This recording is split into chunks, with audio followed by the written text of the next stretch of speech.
Hiyo ndio ombi lao. KenGen, kampuni ambayo najua ya kwamba wanahakikisha umeme unapatikana kila wakati.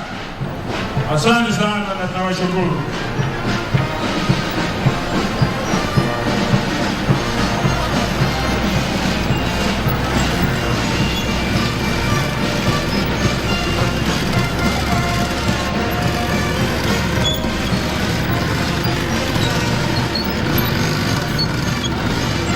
Hao wa kwanza ni wakusalisha na wenye wanafuata sasa ni wakusambaza.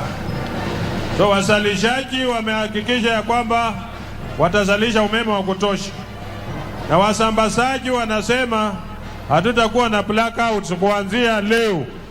Blackouts out.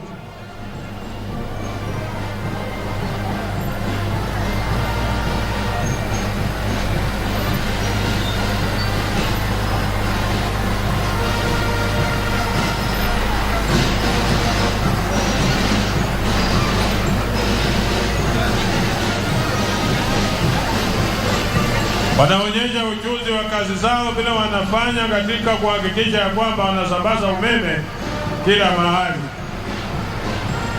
Nawashukuru sana. Kampuni kubwa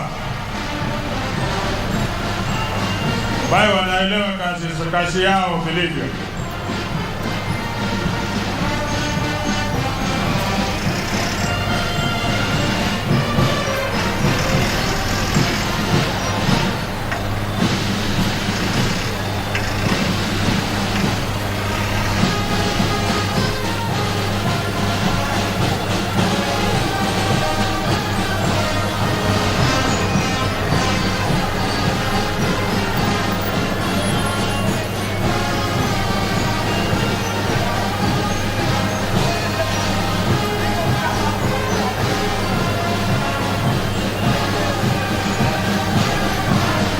Asante sana Kenya Power.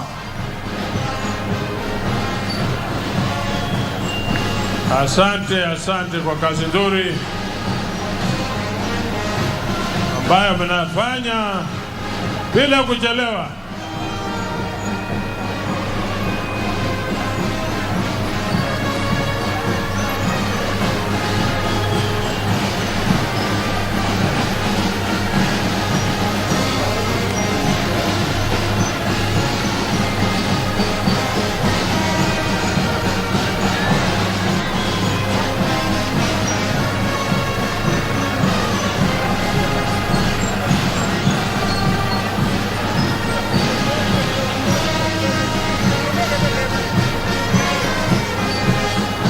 Hawa ni wengine wanaitwa hata class ambao wanaongozwa na ndugu Okoth Jabiro.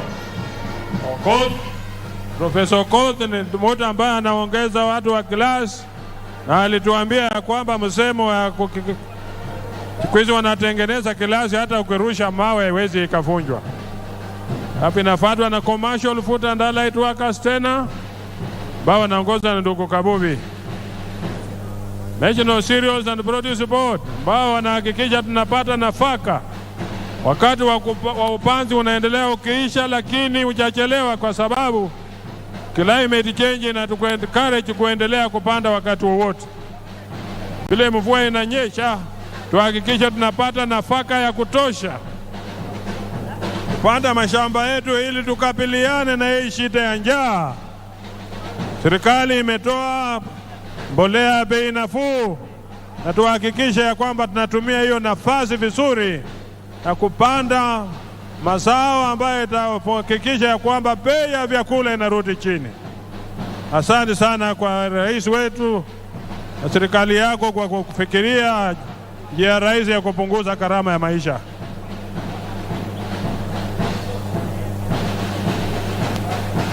Hawa ni watu wa kutengeneza makaratasi na vitu zingine za kutumia kwa haja za tofauti, wakiongeza na chairman general wetu ndugu Rajab Mondi. Wako hapo wanaonyesha vyombo ambavyo wanatengeneza na recycle vitu zetu kuhakikisha tunapata manufaa na mazao mazuri kwa kila jambo ambalo tunalolifanya. Asanteni sana kwa kazi nzuri ambayo mnafanya na mnatambulika kwa kila nchi, kila kona ya nchi yetu hii.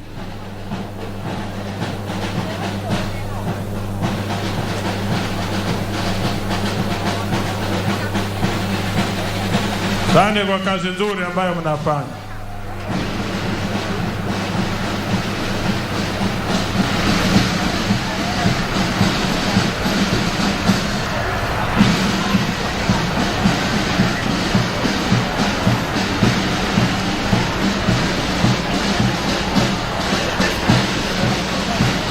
Asante sana. Hiyo ni commercial union pia inapita hapo, alafu inapata na Kenya Veterinary ambaye inaongozwa na ndugu yetu Dr. Meheso, na anaongoza watu wa veterinary. Na hakikisha ya kwamba kila jambo la veterinary linaendelea kwa njia nzuri, na kuhakikisha mambo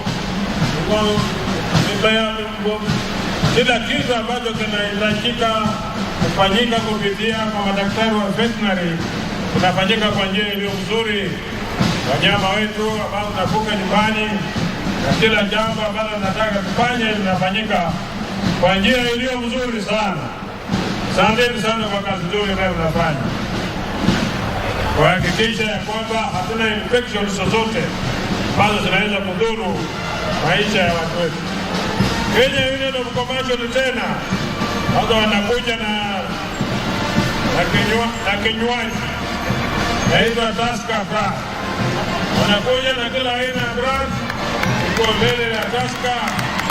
Zamani tulikuwa tunaambiwa wimbo Tusker ni baada ya kazi. Commercial food and allied workers. Kila jambo Kenya Breweries Limited. Baada ya kazi kurudika ukiwa na Tusker, sio kabla ya kazi. Haya, naendelea hivyo mambo yao hiyo yote. Mefinyo zimekuja za kila aina kwa wale ambao wanashughulika nazo, lakini zoroma tuhakikishe ya kwamba nalinda jamii yako kwa njia inayofaa.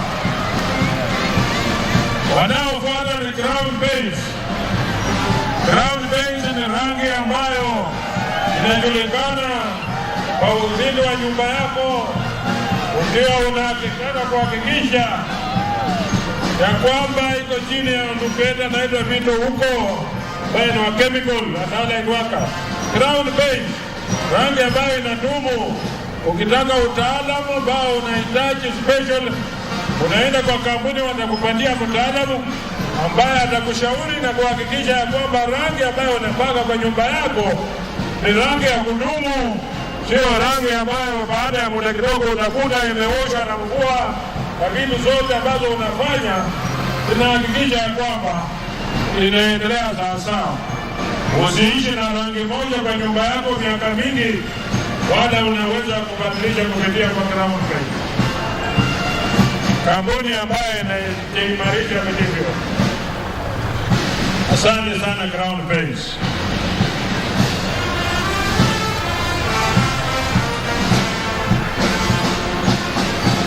Naendelea hivyo.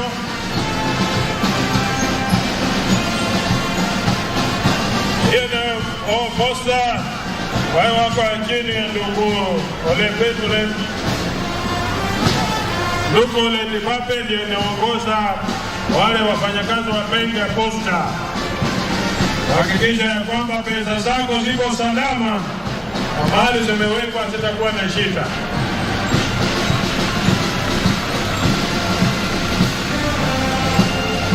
Asante sana. NSSF, shirika ambalo linachunga maslahi ya wazee.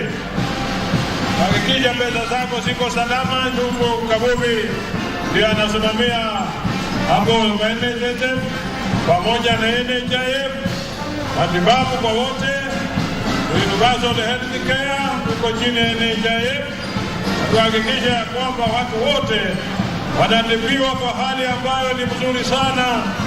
Kuhakikisha usalama huko katika miili zetu, na kila jambo tunalolifanya ni jambo ambalo linafaa sana.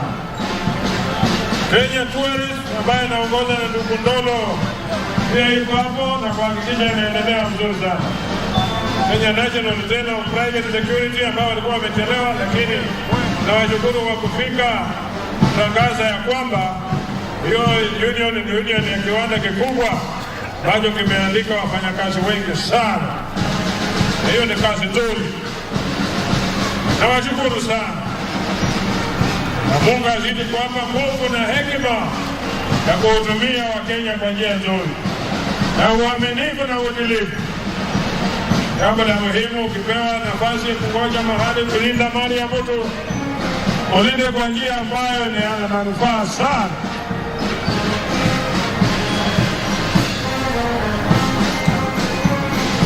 Petros ambayo hospitali iko chini ya ndugu Njeru, Albert Njeru, ambao wanahakikisha ya kwamba wanalinda maslahi ya wagonjwa kwa njia inayofaa.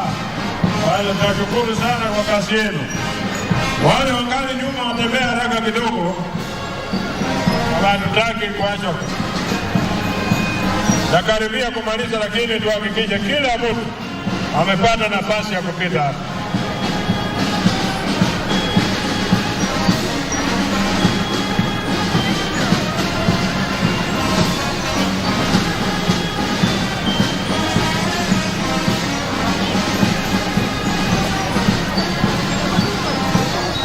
Transport and Allied Workers Union ikiongozwa na ndugu Mihadi ndio sasa inaingia kuwaonyesha sisi ni mambo gani wanatenda kuhakikisha kila kazi inaendelea sawasawa.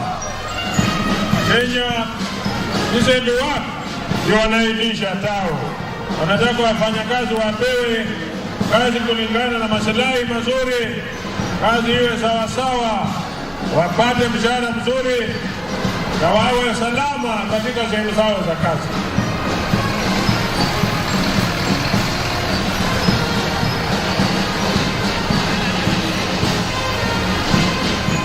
Hizi coach pamoja na wale wako chini ya tao Transport and Allied Workers, kazi nzuri sana wanafanya kuhakikisha ya kwamba watu wanafika mahali kwao kwa usalama, kuhakikisha kuna usalama, accident free, kuhakikisha unafika salama. Chloride and dioxide ya Duvengo Vito huko, ambayo pia wanahakikisha betri ambazo tunanunua ni betri ya kuhakikisha inakupa huduma mzuri, sio betri itakauka baada ya muda kidogo. Itakupa kazi ambayo utashughulika na utafurahi, kuhakikisha ya kwamba unapata huduma mzuri sana, iwe ni betri ya aina gani kwa gari lako, na kupa garantii ya muda mrefu, kuhakikisha kazi yako inaendelea sawa sawa.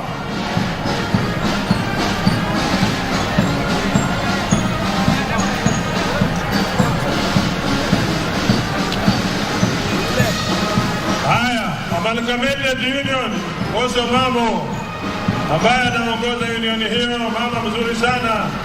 Hawa ni wale wa unachuma kwa kila aina, kwa factory zao na kila jambo ambalo linaendelea.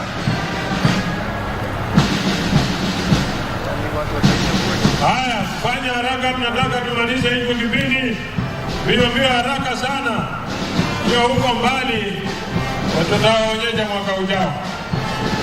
Na nyinyi mmetambulika, mmefanya vizuri kufika.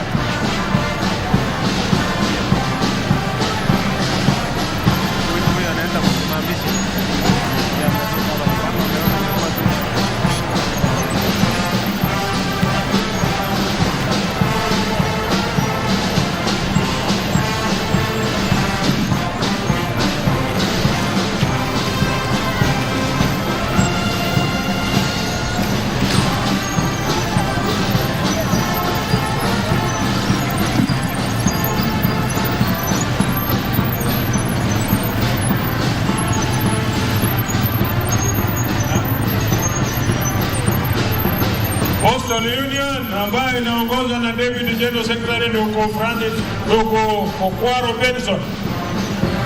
Hiyo ambayo ni huduma ambayo imetulinda kwa muda mrefu sana, na tunashukuru kwa kazi nzuri ambayo wanafanya.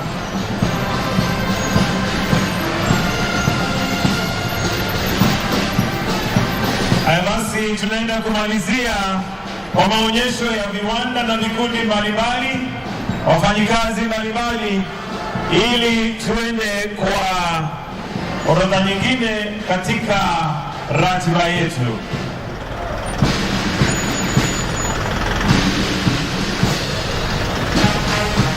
Tuende kumalizia maonyesho ya viwanda na vikundi mbalimbali.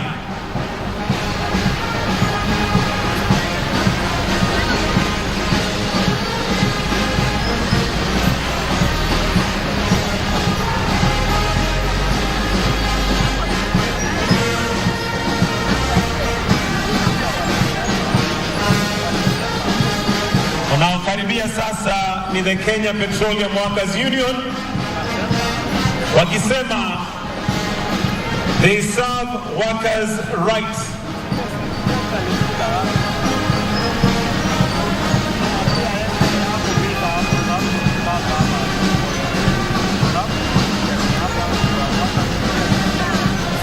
Tukienda kumalizia kipindi hiki cha maonyesho ya viwanda na vikundi mbalimbali ya wafanyikazi.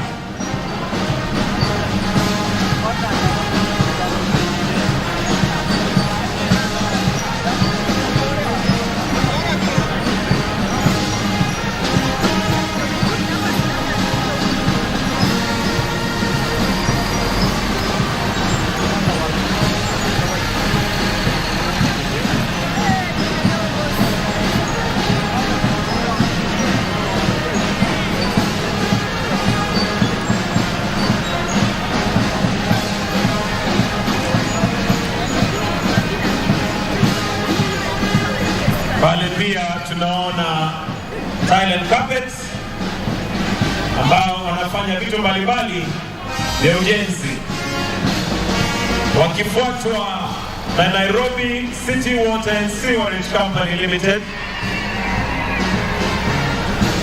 Tukienda kumalizia maonyesho ya viwanda na wafanyikazi na vikundi mbalimbali, ili tuende katika mwelekeo mwingine katika ratiba yetu ya leo.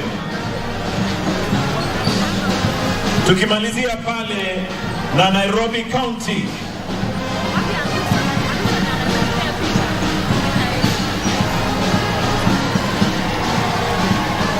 tunaona wale basi kutoka Nairobi County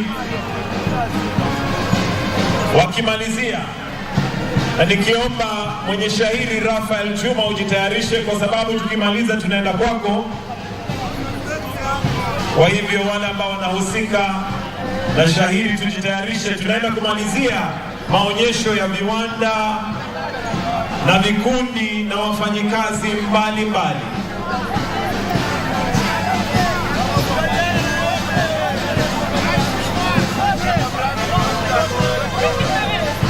Nairobi County pale wakiwa na mbwekse, ndio hiyo. Najua gavana wa Nairobi County anaelewa mbwekse sana, ndio hiyo basi. Haya basi, tukienda kumalizia pale, Mheshimiwa Rais, tunataka kwenda katika kipindi kingine, na mwenye shairi ambaye anaja aitwa Rafael Juma, na shairi lake ni siku ya wafanyikazi. Kwa hivyo tumemalizia kipindi cha maonyesho kwa sasa, na viwanda ni vingi, kuna vile ambavyo hawakuweza, lakini ni wingi. Na sasa tunataka tupate shairi kutoka Rafael Juma, na shairi lake laitwa siku ya wafanyikazi. Juma, twende kwako.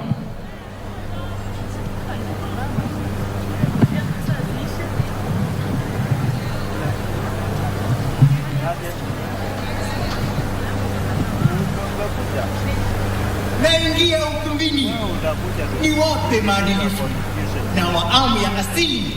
Hamjambo wana Kenya, wafanyikazi kamili, sote kweli tawasifu. Heko kwa wafanyikazi, kujikaza kazukazu.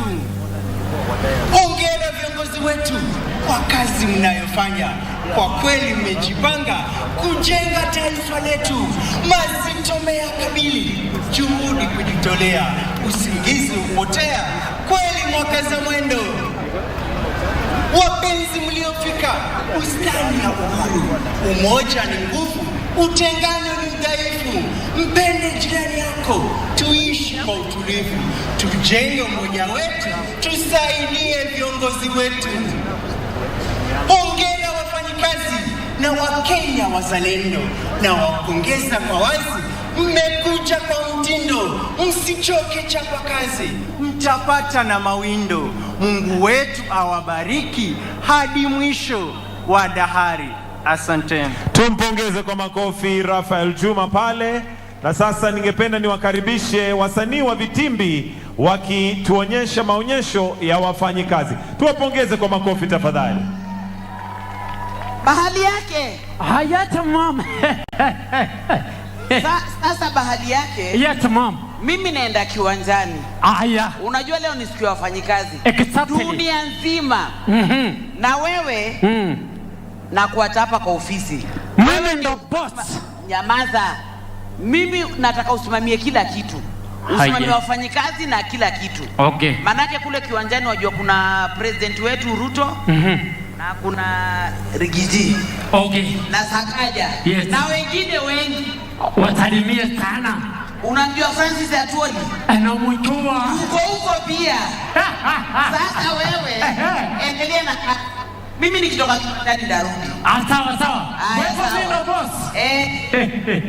Sasa wacha nikuwe boss.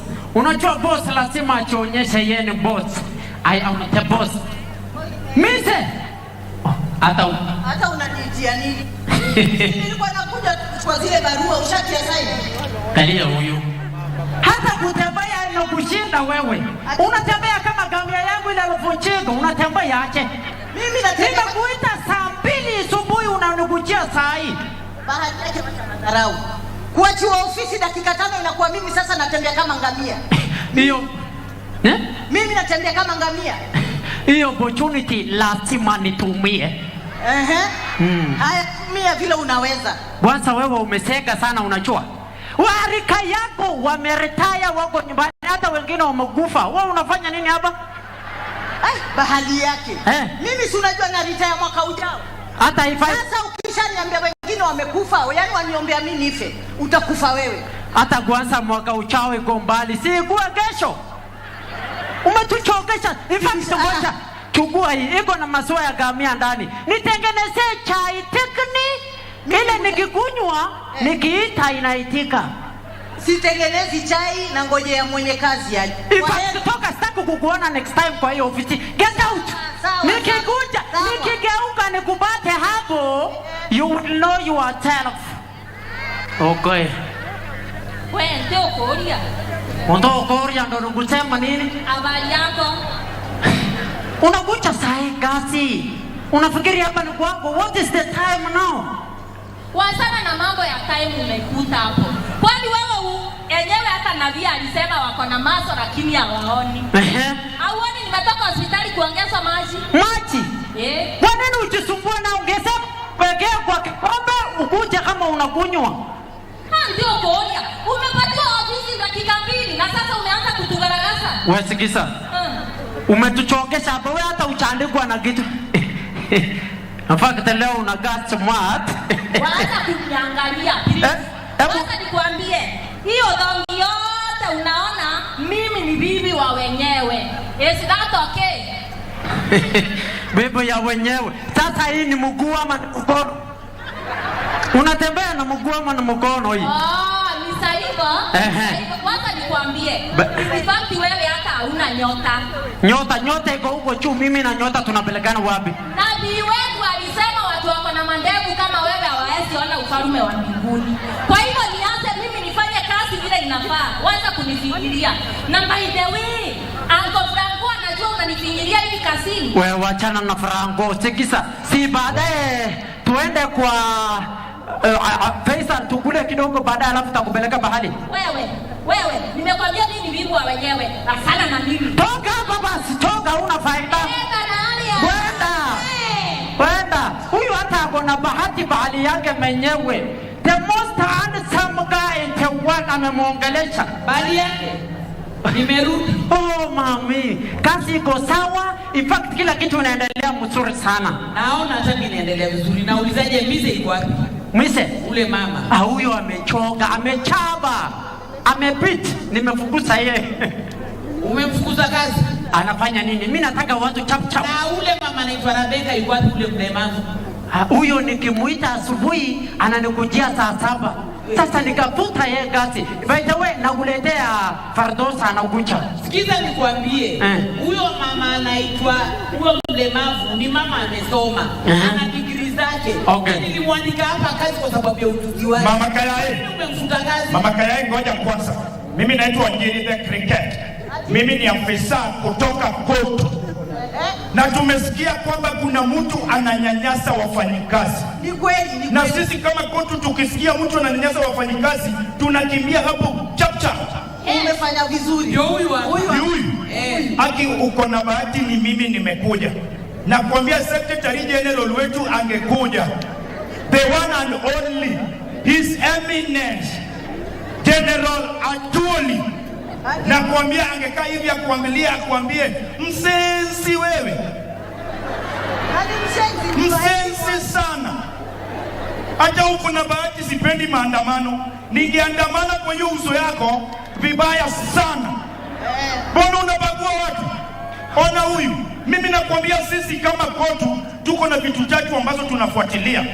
Ya kwanza ni economic growth. Yaani ndio, kwa sababu president pia anasema hivyo. Ya pili ni political stability. Ya tatu ni job creation. Alafu wewe badala ya kucreate unaharibu. Huyu ni wa kwangu. Nene. Huyu ni kusukuma gasi. Wewe nyamaza.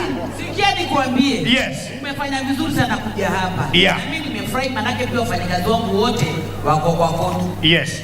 Sasa mimi ndio mwenye kampuni. Yes. Mimi ndio nachukua sheria ya huyu. Si ulifuta wenzako kazi? Walikuwa weak. Na mimi nimekufuta kazi kutoka dakika hii.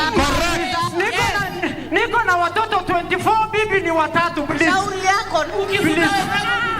Toka. Toka. Please msinifukuze. Please mami. Mami please. Nisaidieni wai. Gazi yangu wai. Haya basi tuwapigie makofi wasanii wa vitimbi pale wakituelezea kazi ambayo inafanywa na Kotu, ambayo ni kazi muhimu sana. Na kwa kipindi cha entertainment, kitu cha mwisho sasa ni NHIF Choir ambaye watatuimbia wimbo Hongera Wafanyikazi. Leo ni siku ya wafanyikazi na wanatukumbusha kwamba wafanyikazi ni watu wa muhimu sana, na wimbo wao ambao unaitwa Hongera Wafanyikazi. Kwaya iliyo mbele yako Mheshimiwa Rais ni NHIF Choir.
Tusije kupandishwa madaraka, ukabila usitutenganishe wafanyakazi.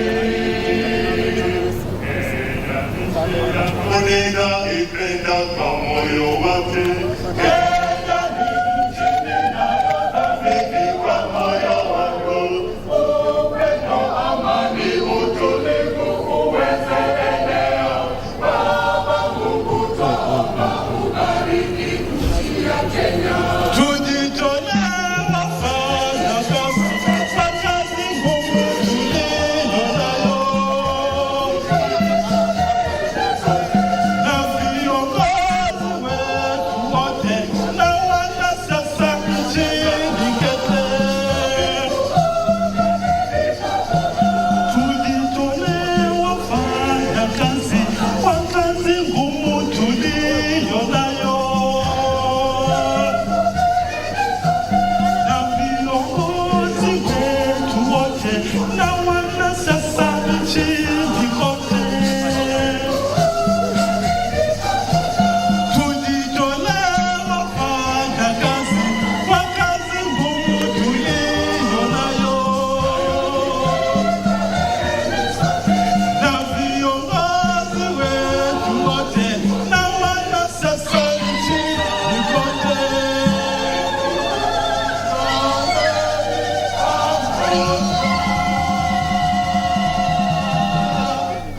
Haya basi, tuwapongeze na tuwapigie makofi. Asante sana NHIF Choir, tunawapongeza. Asante, asanteni.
Watoka kwa Mungu juu. Kenya ni imara, sote tunajivunia. Ukitaka maendeleo katika nchi yetu, ni lazima tuungane sote tujenge nchi yetu. Kenya ni imara, sote tunajivunia. Legele, mshangilie Kenya. Kenya ni imara, sote tunajivunia.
tuwapongeze, asante sana NHIF Choir, tuwapigie makofi wakienda kuondoka. Asanteni sana sana sana. Sasa, Your Excellency, with your permission, I would like to now call upon the Deputy Secretary General, Organization of Trade Unions, Brother Benson Okwaro, to make his welcoming remarks. Benson Okwaro, karibu.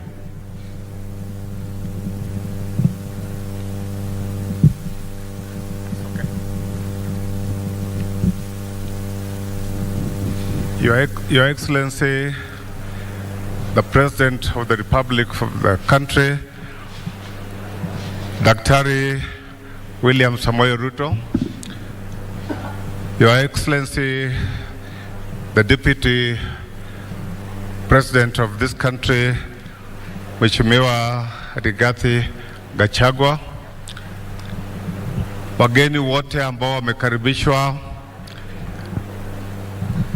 Bwana Governor wa Nairobi ndugu Sakaja, Cabinet Secretaries wote ambao wamekuja kwa sherehe zetu za leo, Principal Secretaries wote, members wote sa diplomatic corps, na wageni wote ambao tumekaribisha, tunarudisha asante sana kwa kuja kwenu. Pole nimesahau Mheshimiwa ndugu Wycliffe Mudavadi, karibu sana kwa na sisi. Tumeona Cabinet Secretaries wote, tunaona Mheshimiwa Duale, tunaona Mheshimiwa ndugu Mutua, na wote ambao labda sijawaona. Nachukua nafasi kukaribisha nyinyi pia na wajumbe ambao wanawakilisha sehemu zingine katika nchi hii. Wandugu zetu wote, board members wa KOTU ambao wako na sisi hapa, wageni wote waliolikwa, mmekuja kwa wengi na nimewakaribisha nyinyi. Mimi sitakuwa na hotuba ya kusema kwa siku ya leo kwa ajili nafasi hapana iko mzuri, na naona hali ya anga pia sio mzuri, so nitataka kuchukua hii nafasi tukaribisha governor wetu wa Nairobi ndugu Sakaja ili aje azungumuze, na baadaye aite Sister Jacqueline Mugo ambao tunafanya kazi karibu na yeye sana, na amekuja hapa ili atubie wafanyikazi wa katika nchi. Karibu Bwana Sakaja.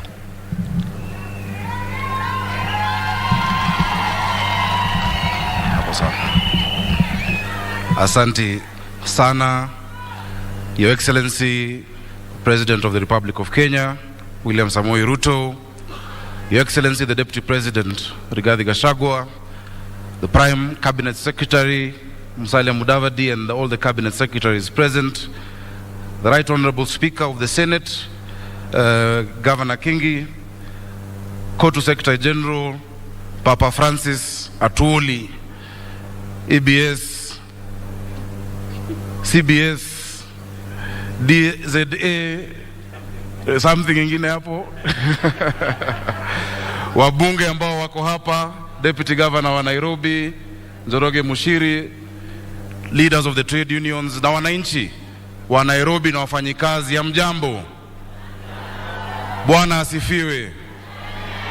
Naomba mniruhusu kwa dakika moja, Your Excellency, kwa sababu my Deputy Governor is here, asalimiane tu alafu nizungumze haraka haraka. Njoroge Mushiri, karibu. Your Excellency, the President of the Republic of Kenya, William Samoei Ruto, Your Excellency, the Deputy President, Rigathi Gachagua, the Prime Cabinet Secretary, Musalia Mudavadi, the workers' leadership, and all invited guests. Your Excellency, mine will be very short, and is to appreciate you for finding time to come and be with us as we celebrate this Labor Day.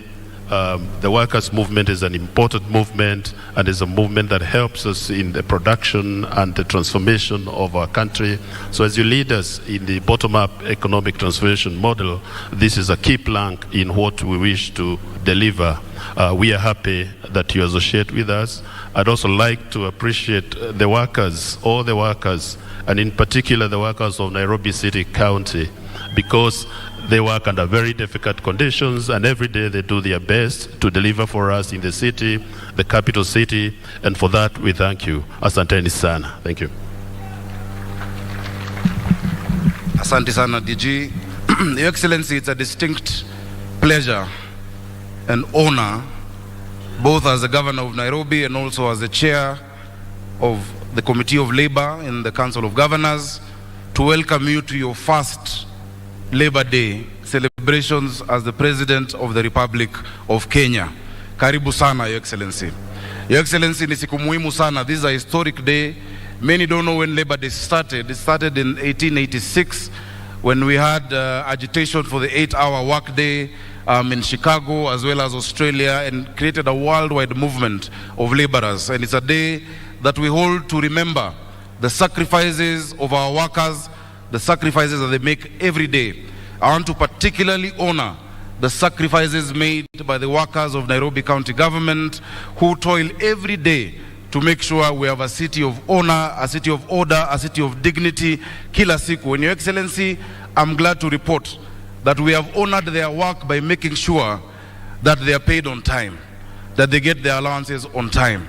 In the last 8 months, Your Excellency, Nairobi County, every 27th of the month, simu inalia, watu wamepata pesa yao, and I want to thank you because that part of that is because of your support. But beyond that, it is because they as workers have been able to increase our collections. I am happy to report that this year, if you compare January to March 2023, compared to January to March 2022, we have exceeded revenue collection by 673 million shillings, courtesy of the workers of Nairobi. And in the month of April alone, we've collected 800 million, the highest April ever since devolution started. That is courtesy of the workers of Nairobi. Tuwapigie makofi. Your Excellency, yesterday we missed you.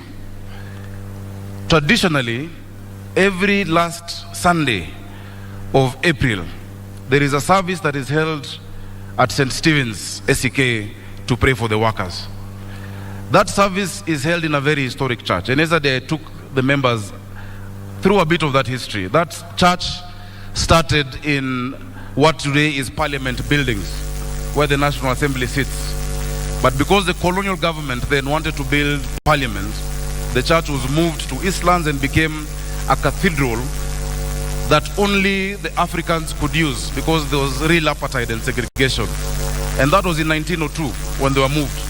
But that church, together with the labor movement, have been an integral part of the journey of independence in Kenya, because in the 50s, when the colonialists segregated and divided Kenyans along tribal lines, when the Kikuyus and people from Mount Kenya were moved out of Kaloleni and Makongeni into Bahati, Tom Mboya, a young man in his 20s, a Kanjo worker, decided to agitate. The colonialists murdered Mbotela, a councillor called Tom Mbotela, in what is now Bama Market, 24th of November 1952, just after the state of emergency, to try and bring tribal tensions. It didn't work. The next year, they murdered Ofafa, which is where we get the estate Ofafa Jericho.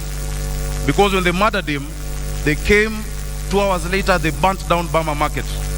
The people stayed calm. The next year, they murdered Ofafa at the same place.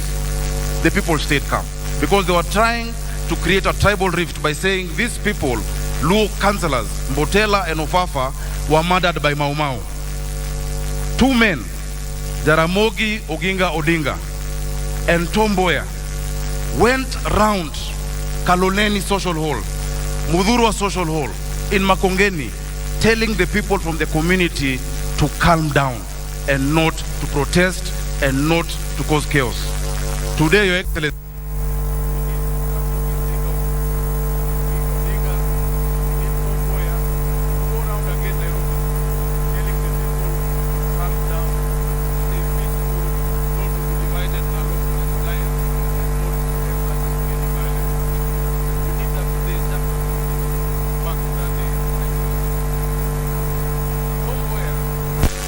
a great labor leader.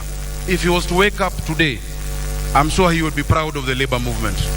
He would be proud of Francis Atwoli because of the work you have done. And I want to thank you, my own dad, for what you have been to us. Hata kama last year ulikuwa umeenda njia nyingine tofauti na sisi, najua uliambia wafanyikazi wanipigie kura. Na nashukuru wafanyikazi kwa sababu mlinipigia kura, but sasa muona Papa Francis Atwoli amerudi ako kwa line na ana support rais wetu William Samoei Ruto. Thank you very much. Your Excellency, very quickly, I know many people who've come here today have experienced the challenge of drainage that we're facing in Nairobi today. A lot of our roads are flooded, a lot of our highways are flooded because of a number of things. Number one, a lot of illegal dumping has been going on in the city. Number two, Your Excellency, I know some of the works are going on. We have started with Kenha and Kura. We've gotten a contractor on Uhuru Highway and Wayaki Way to finish the work, because when they did the expressway, ni kama walifikiria watu wa juu peke yao, watu wa chini wakasaulika. So our teams are going down the county, sorting out that challenge of drainage, but we have agreed with the Director General of NEMA. Nairobi is the environment capital of the world. We host UNEP. Paper bags that are plastic and bottles had been banned, but they have come back. In a week, we are going to go into another operation to make sure that plastic paper bags that had been banned, because they are the ones clogging our drainage, are no longer in our markets, are no longer in our supermarkets, because we must keep our city clean. I want to thank you because we've been able now, and towards the end of this week, tunaandika vijana 3,500 ambao watakuja kusaidia kufagia Nairobi na kusafisha. Wale wafanyikazi ambao walikuwa wanafanya hiyo kazi tukiwa watoto ndio bado wanafanya leo. Wamekuwa wachache na wamezeeka. So wiki hii ikienda kuisha, vijana 3,500 na akina mama wataandikwa kazi Nairobi hii, watusaidie na kazi hiyo. Jambo lingine, kwa sababu leo ni siku ya wafanyikazi, na nakushukuru kwa sababu najua kwa taifa lote unafanya. Nairobi tayari tuko na community health promoters ama CHVs 7,460. Your Excellency, kila mwezi tarehe 27 M-Pesa inatingika, wanapata pesa yao bila kuchelewa, na nimeshukuru kwa sababu umesema as a national government unatuongezea 2,000, so wa Nairobi watakuwa wanapata 5,500 tunawalipia NHIF 5,000, tulisema pesa mfukoni. Asante sana. Your Excellency, nikienda kumalizia, nafikiri ni muhimu kusema ya kwamba every Labor Day there is a pronouncement on minimum wage. Sometimes it increases, sometimes it stays stagnant. Whenever you make that announcement, the public sector is always very quick to comply, the public sector. But the private sector tuko na shida. Sekta moja ambayo najua ni sekta ya private security workers. Maaskari wetu ambao wanalala usiku, wanalala mchana ndo usiku wawe kazini, na mara nyingi hata mchana hawalali kwa sababu wanashikilia kazi mbili, wanalipwa 4,000, wanalipwa 5,000, yet you pronounce minimum wage above 13,000 shillings. Many of these private companies zina charge wenye manyumba 30,000 shillings kwa askari moja, 50,000 shillings kwa askari moja, alafu unalipa mtu 6,000. Kwa uchumi hii, Your Excellency, ni jambo la kusikitisha sana. Tusaidie kwa private security workers. Najua Isaac Andabo wako hapa mahali, ndo yule kukaa wangu ambaye ndio Secretary General, bado utawatetea, na naomba Your Excellency uwakaribishe siku moja waje State House. Kuna wakati niliwapeleka huko awali, ilikuwa mara ya kwanza tangu Mungu ajenge Kenya askari kuingia State House. State House inalindwa na GSU, na waliingia wakaongea, lakini hajatekelezwa. I know in your government you are going to do something good, because there are 450,000 of them across Kenya, there are 250,000 of them in Nairobi. Ya mwisho ambao ni wafanyikazi wanaumia ni madereva wetu wa Uber, madereva wa Taxify, madereva wa Bolt, hao madereva wa the digital hailing companies. These companies, because of competition, na tumefanya regulations tayari ambazo ziko kwa Waziri Murkomen, they race to the bottom. Today you will take a taxi from here to the airport na ulipe 600. 90% of the accidents we have is because these drivers have to drive for 22 hours a day to make money. The Competition Authority and the AA of Kenya can come up with a pricing formula. Hiyo kazi tayari tulifanya. It is just to gazette those regulations ili pia Kadere aweze kupata kitu. In town we have designated spots for them to pick and drop. Walikuwa wanashikwa. So Excellency, kwa hayo mengi ningependa kumwalika. Asante sana. Amenikumbusha jambo lingine. But Your Excellency, I would like to invite Federation of Kenya Employers. As she comes, please take that point seriously. Those people are suffering. Those drivers are really suffering. We thank you for your support. And allow me to introduce now Jacqueline Mugo, FKE Chair. I forgot to mention the area MP, Jalango, is here. Please, Mama, wave to Undo MP wa hapa Langata. Thank you.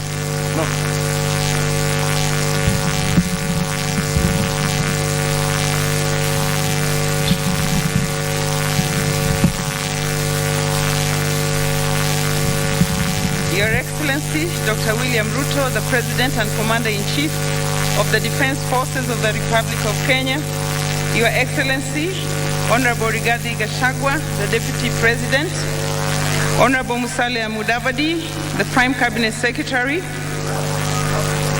our Governor, Johnston Sakaja for Nairobi County, Your Excellencies, the Ambassadors and High Commissioners present, the Cabinet Secretary for Labor and Social Protection, Honorable Florence Bore, Cabinet Secretaries present, the Principal Secretary for Labor and Skills Development, Honorable Geoffrey Kaituko, Principal Secretaries present, Dr. Francis Atwoli, the Kotu Secretary General, Kotu Kenya, members of the Management Board of the Federation of Kenya Employers, led by our Deputy National President, Michael Macharia, fellow employers and workers, distinguished guests, ladies and gentlemen, hamjambo. Hamjambo tena. The Federation of Employers is pleased by your presence amongst us today, this being the first Labor Day under your leadership. And we gather here to celebrate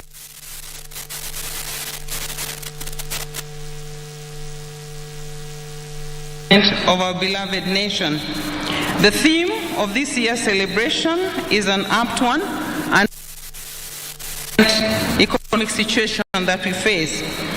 As we celebrate International Labor Day today, we have a chance to take a moment to reflect on the current state of affairs and the aspirations that we are yet to achieve as a nation. Your Excellency, the labor sector has faced several challenges in the last year. We know that households are struggling to put food on the table and that enterprises are struggling to remain in operation. The cause of this sorry state of affairs is well documented. We have experienced severe weather conditions for a long time, coupled with the global challenges that have had a direct impact on our economy, including the war in Ukraine. These global developments have caused disruptions in the global supply chains. Local business either cannot access overseas markets, or where they do that at very heavy costs. Employers believe, Your Excellency, that these challenges can be tackled to reduce the cost of running businesses, which will eventually create jobs for the unemployed youth. Because I've been asked to be brief, I just want to highlight 3 priority issues that employers plead with their government to address. One is job creation and productivity. Kenya continues to witness a shrink in the formal wage employment opportunities, as only 333,502 jobs were created in Q4 of last year. This is a decline from the 444,046 jobs which were created in Q3 of the same year. And these are statistics from the Kenya National Bureau of Statistics. Many businesses, especially the MSMEs, cannot afford the cost associated with operating in the formal employment sector. And this has led to the growth in the number of unemployed Kenyans, as many employers struggle to manage their costs. Your Excellency, the structure of our economy, as we all know, is such that only 15% of wage employment is in the formal sector. 84% is in the informal economy. These numbers continue to rise as many youth, in fact, opt not to look for jobs after they fail to do that on several attempts. Sorry, I was hurting your ears. Your Excellency, our request is that your agenda of jobs be at the core of government policy. We believe that any policy that is detrimental to both jobs in the short term and in the long term, no matter how well intentioned, should be avoided. In the area of productivity, I just want to highlight that actually our labor productivity is quite low, and we look forward to working with the government to be able to enhance the productivity of our enterprises. The second issue I'd like to highlight is the need to enhance stability and predictability in the business regulatory environment. I would like to emphasize the importance of stability in the regulatory environment for businesses to thrive.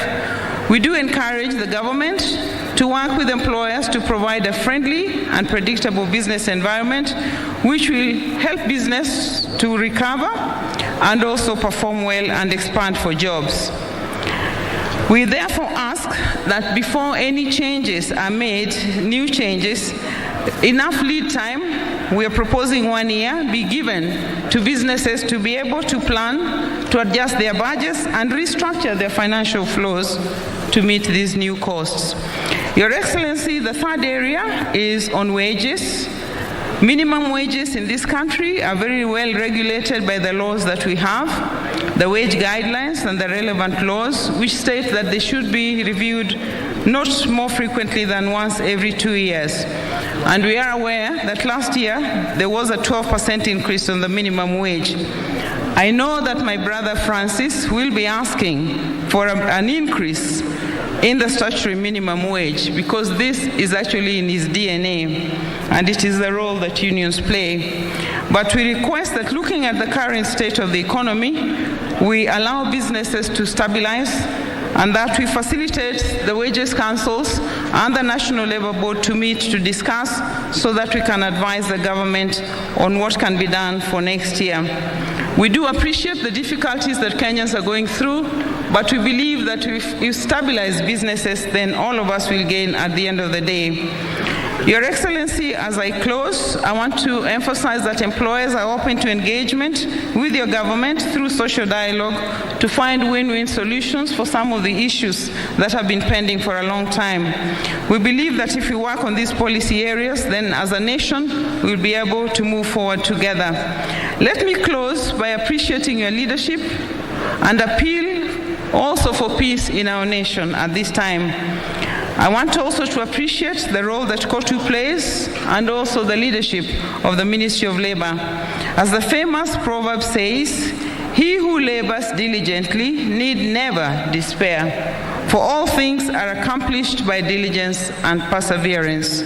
Your Excellency, we want to assure your government of the employer support and commitment to working closely with your government to address some of the astounding issues that we have so that we can all move towards the attainment of the aspirations contained in the bottom-up transformation plan. So happy Labor Day to you all. Thank you and God bless Kenya. I now want to call back Brother Benson Okwaro to invite the Secretary General to address us.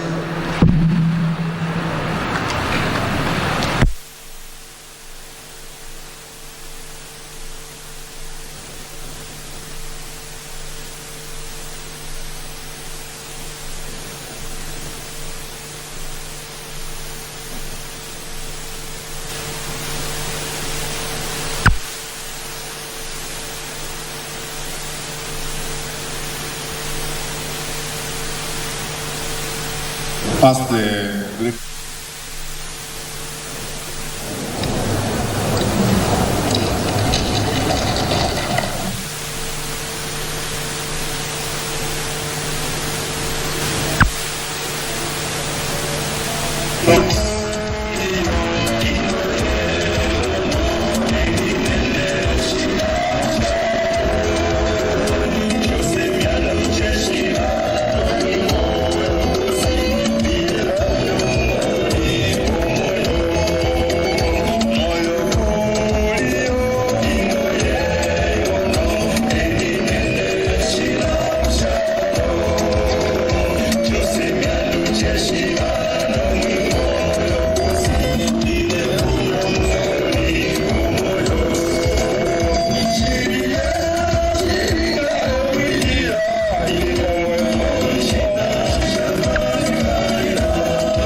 inasema, hiyo ni wimbo moja sana ilikuwa inapendwa na mama yangu,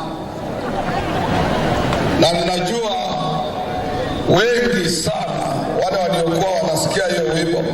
Wako pale watu waliokuwa wanasikia hiyo wimbo, wabebe mikono juu. Mungu awabariki. Hii inamaanisha hiyo wimbo ya kwamba hata uwe na nini, uwe na akili ya aina gani, na uwe na pesa za aina gani duniani, hazitaweza kama wewe sio mtu mcha Mungu kukupeleka mbinguni ama kukufaidi. Kwa hivyo ni nini itakayokuzuia kuingia mbinguni kama unamjua Mungu? Na ndio wewe president ulitufanya hivyo.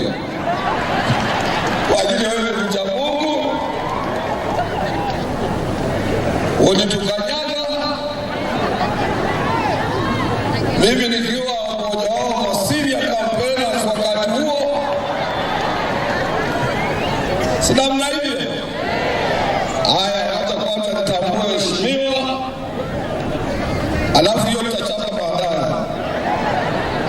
Your Excellency the President of the Republic of Kenya and Commander-in-Chief of the Defense Forces, Dr. William Samoei Ruto, Your Excellency the Deputy President Honorable Gachagua, Your Excellency the Chief Cabinet Secretary of Prime Minister Honorable Dr. Mudavadi, Wycliffe. I want also to recognize the Speaker of the Senate, Honorable Amos Kingi, accompanied by one cabinet secretary from my home area, my second home area of Kilifi, Sister Aisha Jumwa, the cabinet secretary of Labor Social Protection, Sister Florence Boren, all cabinet secretaries who accompany His Excellency the President who are here, including the Honorable Waziri wetu wa Foreign Affairs, the Principal Secretaries of Labor and Social Protection, Dr. Kaituko, other Principal Secretaries present, the Executive Director of the Federation of Kenya Employers, Sister Jacqueline Mungo, the Chairman of the Labor Committee who is here in Parliament, Brother Muchangi Karemba, waheshimiwa wabunge wote ambao wako hapa na sisi, the Chairman, the ambassadors and High Commissioners present, I know Regional Director for East Africa, Brother Ruto Chibeme, and also I want to recognize Ms. Sainabu, our Director General of UN Office in Nairobi, and Dr. Stephen Jackron of United Nations Resident Coordinator, based here in Nairobi. I want also to take this opportunity to recognize the Chairman of the National Social Security Fund, NSSF, Anthony Mnyiri, the Acting Managing Trustee, National Social Security Fund, Brother David Mwangani, Chairman, National Health Insurance Fund, Michael Kamau, Engineer, the Acting Chief Executive Officer, National Health Insurance Fund, Brother Samson Kuhora.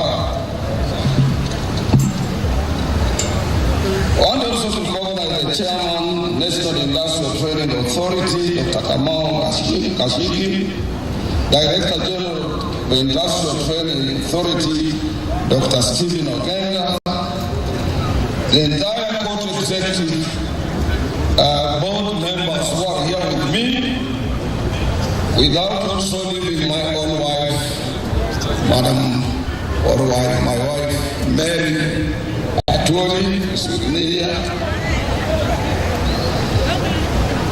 Other dignitaries present, brothers and sisters, first of all, let me start by I, Your Excellency, taking this important opportunity to very highly thank you for honoring our invitation and accepting to be the chief guest during the 58th Labor Day celebrations, whose theme is Kenyan Workers for Economic Growth, Political Stability, and Job Creation. This is the year's theme, Your Excellency. It reminds us that without political stability in our country, we cannot be able to grow our economy and hence create employment for our young men and women. Your Excellency, this is a very special Labor Day for you, considering it is first Labor Day celebration with you as our President. We at Court Kenya, Your Excellency, we remain greatly indebted to you for being receptive and honoring us, bearing in mind that we had a position during your election, but nevertheless, here you are with us. We therefore accept and remind ourselves that we do indeed owe you more than what you owe to us. We also want to take this opportunity to highly thank you for having given us the first opportunity to meet some of our proposals, including proposing ratification of the ILO Convention 190, and you moved with speed to adopt and implement some of our proposals, including proposing ratification of the ILO Convention 190 on harassment and violence at work. We are very grateful for that, Your Excellency. A little bit of our history, and I want also Sakaja, our governor did narrate a very long history of incidents, including Mbotela, where I grew up, and incidents being part of the Nairobi and the place where workers reside in this republic of ours. Labor Day has a unique history dating back from 1st May in 1986. And this is all about strikes and dissatisfaction of workers in their places of work, including here in 1901 when we had a railway workers' strike that led to workers to be part and parcel of the other international workers during those colonial days. And we want also to take this opportunity to thank our founding father, Mzee Jomo Kenyatta, who declared this day, Labor Day, in 1963, immediately after our independence, to be part, Kenya to be part and parcel of the international community in recognizing and also celebrating this wonderful day. Your Excellency, we, for a long time, we want to take this opportunity to thank government, because most of your predecessors have always appeared on this day to commemorate and to join working men and women of our republic in celebrating this wonderful day. Being your first day to be with us, Your Excellency, Go to Kenya, without any doubt, was amongst the first people, particularly after the Supreme Court accepting your election and affirming it as a president of the Republic of Kenya. We had to accept it as workers and to congratulate you. We did this considering that the fact that as workers we are guided by the ILO Convention number 144 on tripartism arrangements. This requires us to consult your government on daily basis, and also all delegations of workers, be it in Addis Ababa during the African Union Labour and Social Affairs Committee or Commission during those days. This delegation is led by no other person but by your Minister for Labour, is the one who leads such a delegation. Our delegation to Geneva, which is annual to attend the International Labour Conference, is always led by the Minister for Labour representing Kenya government. We as workers and employers, we just automatically become part of government's delegation outside our boundaries. So as workers, if you would have said we are not recognizing you, then you would have equally said you are not also recognizing us. And that would have created a big rift under tripartism arrangements as it is known locally and internationally. We thank you and we echo your quick response in bringing us closer to your government. This is because when we attained independence in 1963, Mzee Jomo Kenyatta, who was equally a person who did plant a sense of direction to our masses in an area of forgiveness and forgetting the past, forging ahead as a nation. You extended your hand not only to the workers, but to so many political groupings in our republic. And we can't take it for granted, Your Excellency. We want to thank you for that.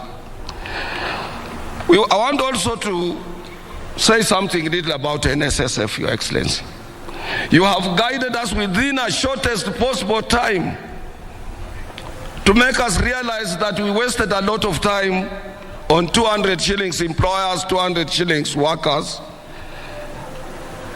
of which could not be able to assist any retiree after working for 40, 30, 60 years. We are part now and parcel of 6%, and we know for sure that when we exit from what we are doing as employees or members of various trade union organizations, we will be able to benefit out of that in order to avoid the old age poverty. On National Health Insurance Fund, Your Excellency, Kotu Kenya equally thank you for appointing a new chairman and a board of the National Health Insurance Fund. Your Excellency, some of us, we know Engineer Kamau personally. He's a man of no nonsense, and we are sure he will have to lead that board into new reforms and transformation because of the changing pattern and so many different diseases that are facing our workers everywhere, including cancer, which is so much prevalent in our republic. On an area of climate change, Your Excellency, I want to thank you. You took it upon yourself. You went to Sharm el-Sheikh in Egypt to be part of the global community in advocating and finding ways as per how, as a nation, we can be able to mitigate the climate change which is caused by global warming. And you went further, Your Excellency, to make sure that as we had a 4-year drought, you had to seek for spiritual guidance when you invited church leaders, pastors, and other church, both Muslims and Christians, at State House to pray for what we are seeing now. It would have been with us right now here, but I promised you it can't rain until after your speech, because I come from an area of people who control rain in Western Kenya. Your Excellency, also last year in November, while addressing the ITUC Congress in Melbourne, Australia, I lauded your government for its initiative towards disability inclusion. At this juncture, Your Excellency, I would kindly request you to ensure that workers are represented on the governance board of the National Council for Persons with Disability, because disability is with us, and we must also champion the aspirations of the people living with disabilities so that they can be part and parcel of our working community. An area that Johnson Sakaja, our governor, touched on in an area of the security guys and the security companies we have. I want to say this, Your Excellency. As workers, we have written to you and remain grateful for your positive response towards ensuring that mechanization in the agricultural sector and the outsourcing of labor are stopped.